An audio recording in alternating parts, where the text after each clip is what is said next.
Liberando sus frenos. Hace muchos años, cuando comencé a estudiar las emociones negativas, el punto más crítico que descubrí fue que no se puede hacer ningún progreso hacia la salud, la felicidad, el amor y el cumplimiento del potencial mientras se insista en mantener intactas las emociones negativas.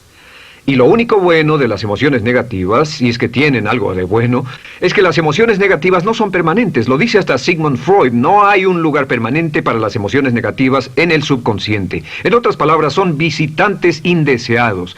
Son hábitos negativos o patrones de respuesta negativos que pueden eliminarse, y el punto inicial para eliminarlos es entender de dónde vinieron y entender cuáles fueron los factores causales, volviendo a la niñez temprana, que desencadenó el desarrollo de las emociones negativas y nos han dado como adultos una predisposición a ser negativos de una u otra forma. Esto nos lleva al condicionamiento de la niñez temprana. Recuerden que ya dijimos que el punto inicial de los patrones de hábitos negativos compulsivos e inhibitorios era la crítica destructiva. La crítica destructiva es el gran destructor. La crítica destructiva destruye a las personas en su interior y las deja caminando en círculos por fuera. Muchas personalidades han sido minadas y destruidas, mucha autoestima ha sido puesta de lado como resultado de la crítica destructiva más que cualquier otra cosa que podamos imaginar. La crítica destructiva es el gran asesino. Ahora, ¿por qué es eso tan malo? Sabemos que los niños en sus primeros años y al ir creciendo tienen una necesidad tremenda de amor y aprobación de sus padres. De hecho, muchos psiquiatras y psicólogos han dicho que la razón número uno de la enfermedad mental en los adultos es el retiro de amor o el amor no expresado. Sabemos que cualquier persona con prestigio, una persona que es importante para un niño, tiene un impacto enorme en ese niño, y los niños hasta la edad de 6 años tienen muy poca habilidad para discriminar entre una crítica válida y una crítica inválida. Lo que esto significa es que todo lo que diga un padre o un pariente mayor o una persona mayor, cualquier cosa que diga una persona de prestigio o una persona importante para un niño es aceptada como cierta. Es aceptada como una representación válida de la realidad. Si una madre dice eres un niño malo, o si un papá dice eres flojo, si alguien dice no eres dependiente, o si alguien dice que somos estúpidos o tontos o feos, el niño no tiene capacidad alguna para discriminar entre lo válido y lo no válido. Ese niño acepta eso como una verdadera representación de la realidad. Va más allá de la mente consciente, va directamente al subconsciente y ahí se queda.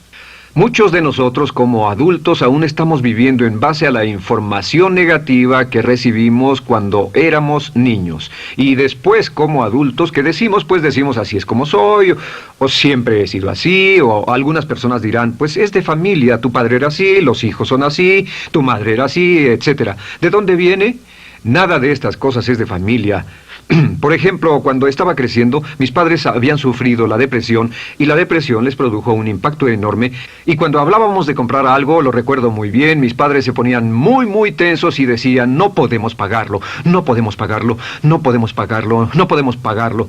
Tenían una mentalidad de carencia, esta mentalidad de no podemos pagarlo toda su vida. Y luego yo crecí y aunque nunca he experimentado la depresión, y la mayoría de ustedes, 10, 20, 30, 40 años después, aún estamos diciendo, no puedo pagarlo, no puedo pagarlo, no puedo pagarlo. Aún tomamos como base esas frases críticas, esas frases emocionales que usaban nuestros padres. Tal vez sus padres les decían como mi padre me decía a mí una y otra vez, nunca acabas lo que empiezas, nunca acabas lo que empiezas. Nunca acabas lo que empiezas. Eres un flojo, nunca acabas lo que empiezas. Y cuando fui adulto tuve muchos problemas para acabar lo que empezaba. Al acercarme al final de la tarea, comenzaba a sentirme ansioso y buscaba cualquier excusa por posponerla o retrasarla. El segundo factor que nos predispone a emociones negativas es la falta de amor. Sabemos que las personalidades de los niños se desarrollan al grado en que reciben una alta calidad y una alta cantidad de amor de sus padres. Existe una relación de 1 a 1 entre la cantidad de amor, la calidad de amor y una personalidad sana. Ese amor negado o la privación de amor es la causa clave de la infelicidad, la negatividad y la enfermedad mental en los adultos. Para que un niño se sienta realmente amado, el niño debe tener padres con buenos conceptos, y la mayoría de nosotros tuvimos padres que fueron víctimas de sus padres, que a su vez fueron víctimas de sus padres. Un escritor famoso dice que todo el mundo es víctima de una víctima. Todos son víctimas de víctimas. Nuestros padres quisieron criarnos de la mejor forma posible, pero ellos mismos fueron víctimas de víctimas. Y para que un niño se sienta realmente amado, deben existir 3 condiciones. La condición número 1 es: los padres deben amarse a sí mismos. Los padres deben amarse a sí mismos. Recuerden, nunca le podrán dar más amor a otros que el que sienten por sí mismos. Si no se aman a sí mismos, no pueden amar a sus hijos. Si tienen un poco de amor por sí mismos, deben difundirlo en sus hijos. Si tienen poco amor por sí mismos y es absorbido por sus esposos, entonces, a veces, aunque deseen amar a sus hijos, no tienen amor que darles. Sus padres querían amarlos y en muchos casos no tenían amor para darles. Y eso es porque nunca lo recibieron cuando crecieron. El segundo requisito es: los padres deben amarse mutuamente. Para que un niño crezca sintiendo confianza en sí mismo, crezca sintiéndose amado, a salvo y seguro, debe crecer en un ambiente donde los padres se amen. No hay nada que le dé más temor a un niño que crecer en un hogar donde los padres peleen entre sí, donde los padres no se amen, donde haya dificultades, porque el niño siempre tiene una tendencia, primero que nada, ser una víctima, pues al niño se le grita y se le vocifera, y entonces cree que la razón por la que mamá y papá pelean es su culpa. Ahora, una investigación interesante: como hay muchas familias de un solo padre, la investigación interesante muestra que cuando uno de los padres se va como resultado de una separación o un divorcio, los niños que quedan invariablemente están convencidos de que la razón por la que el otro padre se fue se debió a algo que él hizo. Y es importante que si un matrimonio o una relación va a terminar y uno se va a ir, que el padre que se quede les diga a los niños una y otra vez que la razón por la que la relación no funcionó no tuvo nada que ver con ellos. Solo tuvo que ver conmigo y con papá, conmigo y con mamá. No tiene nada que ver con el niño. El niño necesita oírlo muchas veces antes de que se sienta confiado y seguro. Y por supuesto, siempre es mejor que un niño sea criado por un padre que lo ama que por 2 padres que no se aman. Una tercera condición que debe cumplirse si no quiere que exista la falta de amor es que los padres deben amar al niño. Los padres deben amar al niño. Bueno, esto parece muy obvio y muy lógico.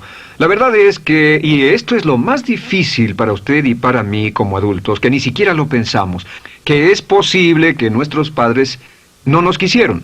No porque no lo intentaran, querían amarnos y tenían la intención de hacerlo, desde luego, etcétera, etcétera, pero simplemente como tenían conflictos mutuos y problemas sin resolver con sus padres, y sufrieron la guerra y la depresión, tenían que hacer carrera y otras responsabilidades, nunca lo lograron totalmente.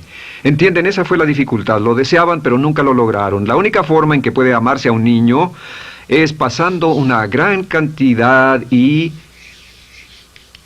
calidad de tiempo con el niño.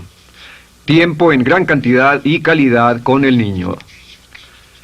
10 minutos al día no bastan. Los niños se consideran valiosos según el grado en que las personas más importantes en su vida pasen tiempo con ellos.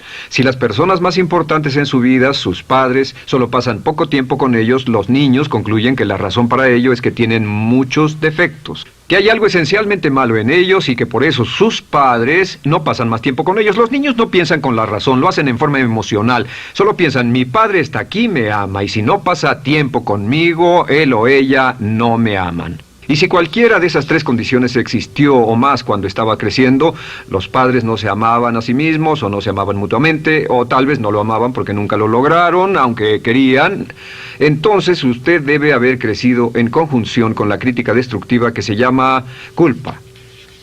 ¿Y qué es la culpa? Pues simplemente la culpa es un sentimiento de no valer mucho. ¿De dónde sacamos este sentimiento? Lo obtenemos cuando continuamente gente importante nos critica en nuestra vida y simultáneamente no nos dan el amor que necesitamos. Sentimos que no valemos mucho o que no valemos nada. Y un sentimiento de culpa nos lleva a un sentimiento de falta de mérito, falta de valor y culpa. Y esa culpa, ese sentimiento de falta de mérito, es el mayor problema del siglo XX, la principal fuente de enfermedad mental. Es la fuente principal de los problemas en las relaciones, la fuente principal de enfermedad psicosomática, la fuente principal de la mayoría de los problemas que afectan a nuestra sociedad. Es el profundo sentimiento de culpa y falta de mérito que se expresa o se esconde en los pensamientos o en la actitud: no valgo suficiente, no valgo suficiente. No valgo suficiente. Ya hablamos de la autoestima y de lo importante que es. La autoestima significa me quiero mucho, me quiero mucho, me quiero mucho, me quiero mucho. Las personas que han sido criadas con críticas destructivas durante su vida no solo no se agradan a sí mismas, no sienten que sean lo bastante buenas para nadie, y en muchos casos están llenos de odio por sí mismos. Se odian a sí mismos, se autocondenan o se detestan. Y verán que esto sale en sus conversaciones y sale en sus relaciones con otras personas. Las personas que no se quieren a sí mismas, aunque quieran tener buenas relaciones, simplemente no son capaces de ello. Las personas que piensan que no son buenas para nada siempre lo hacen aflorar, siempre será un problema. Ahora, ¿cuál es la razón principal de la culpa? ¿De dónde viene la culpa? La culpa viene de 3 fuentes negativas: padres negativos, influencias negativas o religión negativa. Una de las 3. Cualquiera de estas 3 usa la culpa. De la culpa se valen y aprovechan, en especial los padres y las organizaciones religiosas, por 2 razones. Una es el castigo. La culpa se usa para castigarnos. Cuando estamos creciendo, el castigar es la forma más fácil de hacer que uno se sienta mal. Nuestros padres nos hacen sentir mal castigándonos físicamente o sermoneándonos o regañándonos. Y el castigo es una forma muy eficaz de irnos conformando o de conseguir que hagamos lo que los demás quieren. La segunda razón por la que se usa la culpa cuando se practica en forma consciente, y algunas organizaciones la practican así, es para tener más control emocional en especial, porque se puede controlar a una persona emocionalmente con culpa y manipular su comportamiento. Hay muchas organizaciones que usan la culpa como una herramienta de control y manipulación. Si puede controlar a las personas con suficiente fuerza y en forma emocional, puede conseguir su dinero, puede conseguir su tiempo, puede conseguir su compromiso, demandar sus recursos, etc. Muchas organizaciones usan la culpa para aplicar un castigo. Muchas organizaciones de caridad que se anuncian por televisión, en especial las de causas benéficas que involucran a niños o a personas incapacitadas, usan un sentimiento de culpa. A usted le va tan bien que debe sentirse culpable por estas personas que sufren. O envíenos algo de dinero y eso se encargará de su culpa por un momento hasta que lo incluyamos en nuestra lista de correo, etc. Y la culpa es un estándar. ¿Por qué se usa tan comúnmente? Pues primero que nada porque casi todos nosotros la tenemos en mayor o menor grado. Y número 2, es fácil. La culpa es fácil. ¿Por qué nuestros padres la usan con nosotros? ¿Por qué nuestras madres la usan con nosotros? Nuestras madres pueden controlarnos con la culpa en un cuarto repleto. Nuestra madre puede controlarnos a miles de kilómetros por teléfono. Los padres usan la culpa en sus hijos porque sus padres usaban la culpa en ellos y así sucesivamente. Es lo más fácil. No existe un esfuerzo físico. Puede hacerse con una mirada o de reojo o una palabra. Ya sabe que las personas siempre buscan lo más fácil. Esté alerta. Ustedes han sido criados en un ambiente donde se les ha hecho sentir culpa y casi todos lo vivimos. Debemos entender que la culpa es como una letrina o bacterias emocionales negativas que se colocan en la raíz de su psique o su subconsciente y activan todas las demás emociones negativas: furia, odio, envidia, resentimiento, frustración y duda, temor, etcétera. Las crea y las activa a todas. Y la forma para, en realidad, deshacerse del centro es exorcizarlo, extirparlo. Y es lo que vamos a hacer el resto de esta sesión. Primero, ¿cómo podemos saber si nos criaron con sentimientos de culpa? Bien, a esto le llamamos la manifestación adulta de la culpa. Manifestación adulta de la culpa. Puede saber, probándose a sí mismo, ¿cuánto de esto tiene? Número 1, la manifestación adulta de la culpa es que tiene sentimientos de inferioridad, sentimientos de inadaptabilidad y de no merecer las cosas. No siente que merezca que le pasen cosas buenas. Si una persona ha sido criada con crítica destructiva y se le hace sentir culpa, entonces cuando logra éxito, aún con un tremendo esfuerzo, tiene una tendencia terrible de sentir que no se lo merece. A esto se le llama, por cierto, temor al éxito. El temor al éxito es solo otra forma de decir que la persona que ha estado condicionada a pensar de sí misma como poco valiosa o no lo bastante buena, se siente muy incómoda cuando experimenta el éxito. Se siente muy tensa y a disgusto. Realmente si sienten demasiada tensión, comienzan a aspirar cocaína, a beber demasiado alcohol, se enredarán en comportamientos autodestructivos, tendrán una sensación tremenda de ansiedad, como si alguien fuera a descubrir algo de ellos. Hay un libro en la librería que dice, si me está yendo tan bien, ¿por qué me siento como un impostor? Tienen el llamado síndrome del impostor. ¿Alguna vez ha tenido éxito en algo y la gente ha ido a usted a decirle, vaya, hiciste un excelente trabajo, o eso es maravilloso, aunque haya sido muy duro para usted, y sintió que los demás iban a descubrir, siente como que, es decir, que iban a descubrir que realmente no es bueno, que solo fue un fraude, solo un accidente, y por supuesto es lo que dice, fue coincidencia, fue un accidente, la verdad, no sé ni cómo lo hice. Hacen todo lo posible por huir de ese sentimiento de inferioridad y de no merecer las cosas. Estén muy alertas. La segunda manifestación adulta de la culpa es la autocrítica destructiva. Hay una línea de un gran poeta que dice, aquellos a quienes se les hace mal, hacen mal a su vez. Los niños a muy temprana edad, a veces a la edad de 2 o 3 años, comienzan a menospreciarse, se desgarran, hasta se golpean y se castigan físicamente si se les critica demasiado. Siempre dicen el equivalente de no valgo suficiente o no soy muy bueno, y se castigan a sí mismos. Y la crítica destructiva es un síntoma real de un sentimiento escondido de culpa e insuficiencia. El número 3 es que fácilmente manipuladas por la culpa, las personas pueden jalar sus cordones de culpa en forma muy simple. Realmente vemos que existen dos tipos de personas en el mundo, los lanzadores de culpa y los receptores de culpa. Invariablemente, estas personas se atraen mutuamente. Y por supuesto el lanzador de culpa es la persona que se identifica con el padre que lanzó la culpa y el receptor es la persona que se identifica con el que atrapó la culpa. Pero los lanzadores y los receptores de culpa se unen, se equilibran perfectamente, se establecen y forman una nueva generación de lanzadores y receptores de culpa. Podemos decir que usted es fácilmente manipulado por la culpa, porque ha estado muy bien condicionado. Su jefe puede tirar de su cordón de culpa, una persona en un autobús puede tirar de su cordón de culpa, una sobrecargo puede tirar de su cordón de culpa. Esté muy alerta a esto. La cuarta manifestación de culpa es que usted la usa. Usa la culpa y culpa a otro generosamente. ¿Por qué?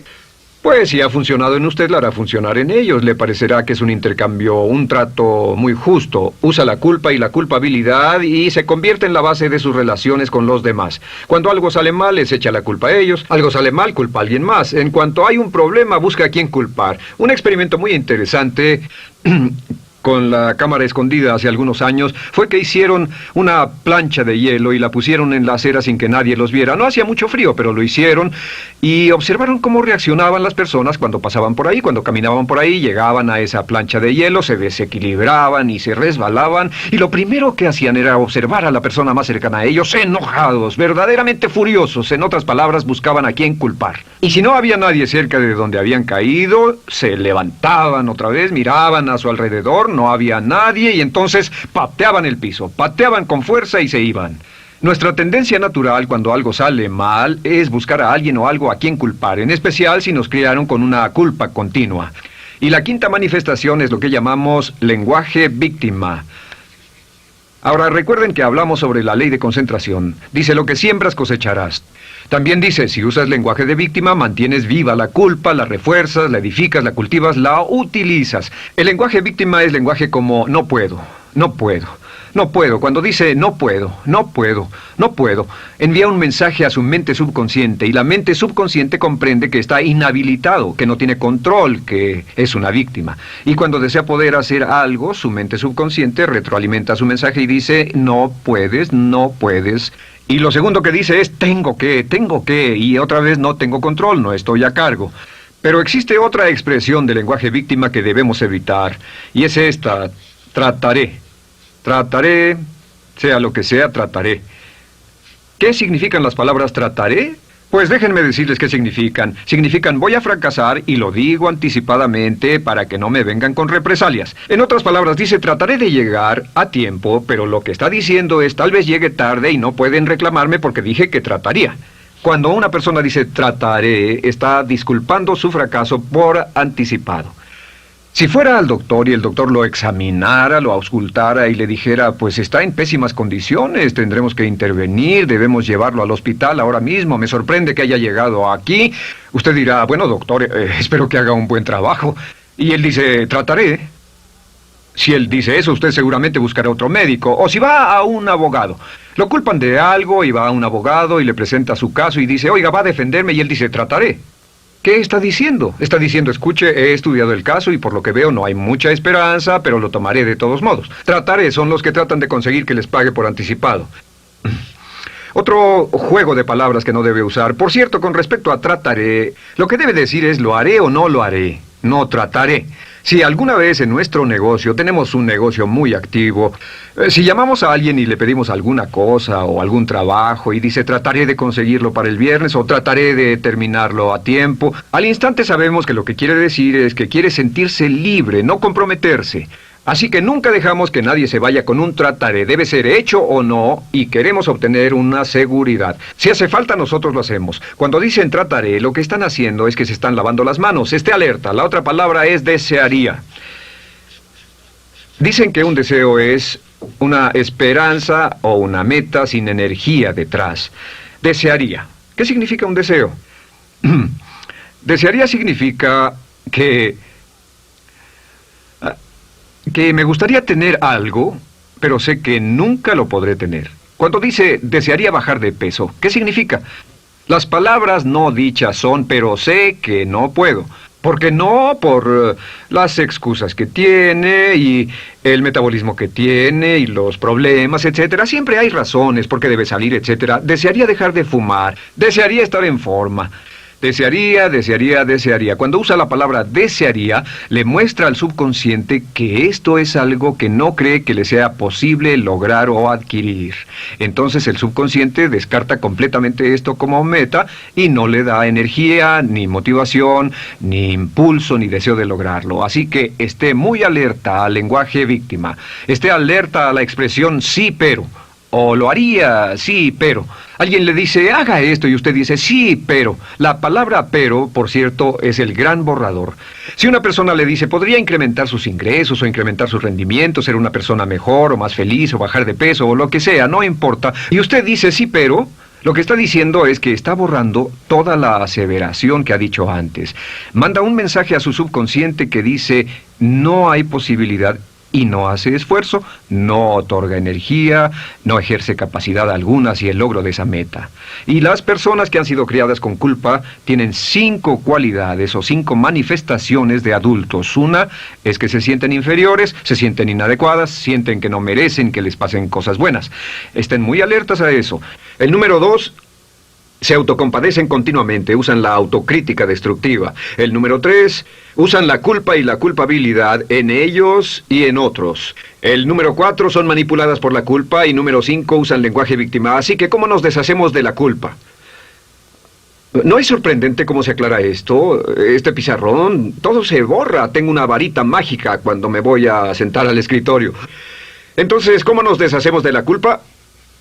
Para deshacerse de la culpa...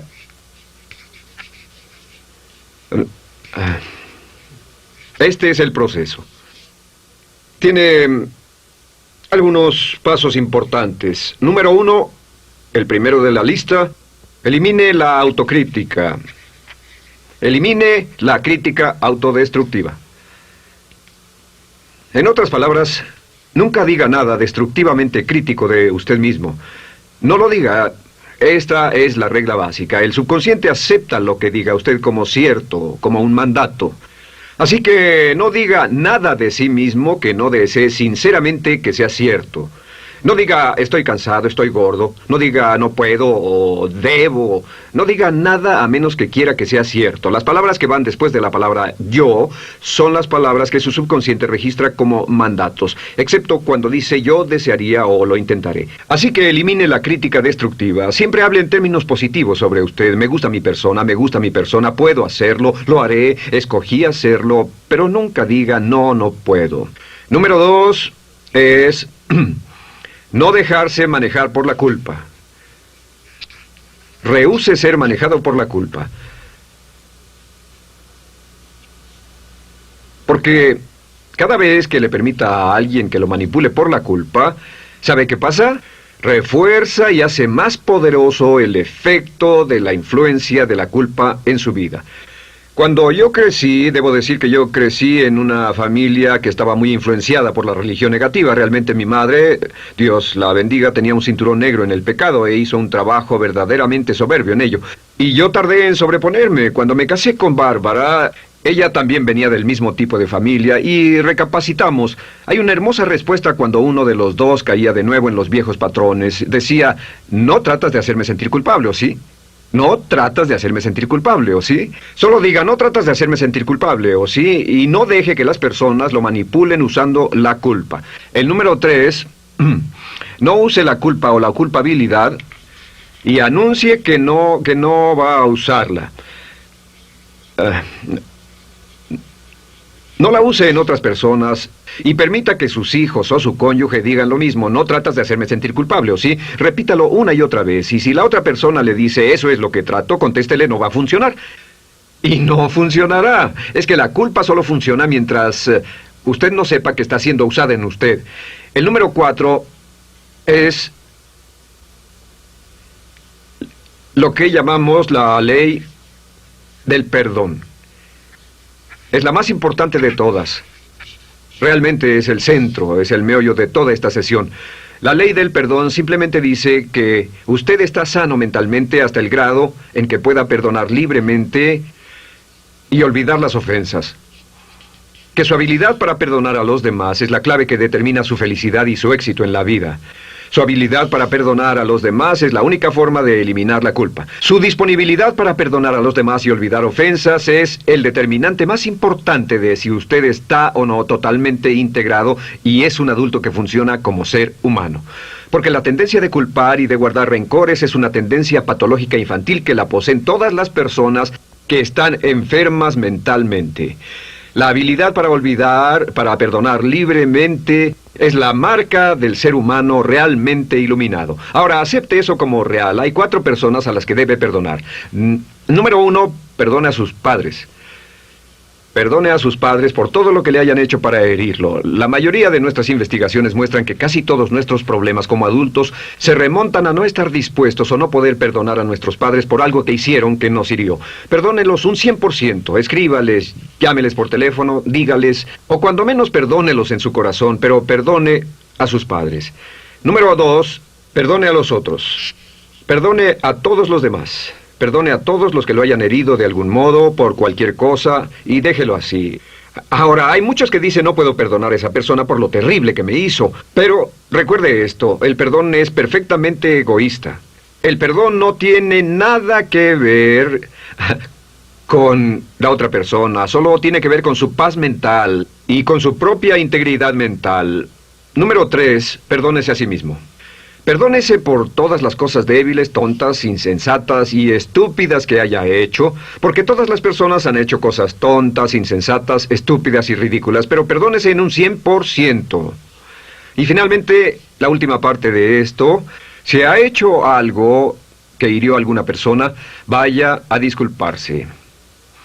Es sorprendente el hecho de vidas que se arruinan año tras año por personas que no tienen la fortaleza intestinal, las agallas y el valor para decir lo lamento. Una de las cosas más importantes es desarrollar carácter hasta el grado en el cual hacemos las cosas que son muy difíciles para nosotros, hasta el grado en el cual hacemos las cosas que sabemos que están bien, aunque sean difíciles, en especial cuando son difíciles emocionalmente. Y la clave para deshacerse de la culpa, la clave para ser una persona total y completamente positiva, es perdonar a los demás. Perdone a las personas con quienes ha sostenido una relación. Perdone a sus jefes anteriores.